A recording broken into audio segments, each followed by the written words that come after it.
TIK 2B, saya di sini akan menjelaskan sedikit mengenai merancang pengamatan jaringan. Langsung saja ke materi yang pertama, yaitu ada pengertian node. Node artinya yaitu titik.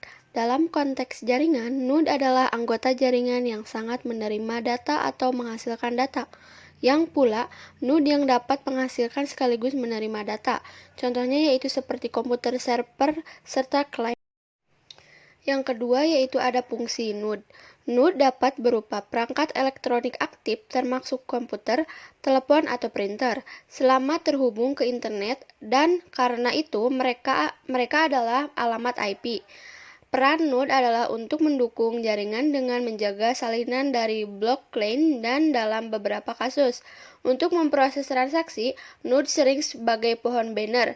Setiap cryptocurrency memiliki simbolnya sendiri mempertahankan catatan transaksi itu. Selanjutnya ada sistem koneksi antar node. Dibagi menjadi dua, ada peer-to-peer atau P2P, ada client server. Sedangkan peer-to-peer, jaringan komputer yang terdiri dari beberapa komputer terhubung langsung dengan kabel, crossover atau wireless, atau juga dengan perantara sub atau switch. Client server adalah jaringan yang menggunakan satu atau beberapa komputer.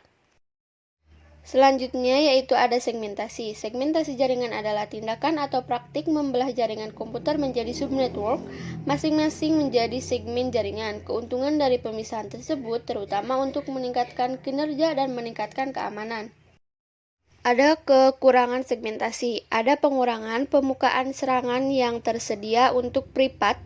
Jika salah satu host pada segmen jaringan dikompromikan, vektor serangan seperti keracunan LLMNR dan NetBIOS dapat sebagian dikurangi dengan segmentasi jaringan yang tepat karena mereka hanya bekerja pada jaringan lokal. Untuk alasan ini dianjurkan untuk mensegmentasikan berbagai area jaringan dengan menggunakan contoh dasar adalah untuk sebagai server web, database server, dan pengguna standar mesin masing-masing ke segmen mereka sendiri. Dengan membuat segmen jaringan yang berisi hanya sumber daya khusus untuk konsumen yang Anda otoritaskan aksesnya. Dan Anda menciptakan lingkungan yang paling tidak istimewa berisi masalah jaringan, membatasi efek dari kegagalan lokal dan bagian lain dari jaringan, mengontrol akses, pengunjung jaringan dapat dikontrol dengan menerima VLAN untuk memisahkan jaringan.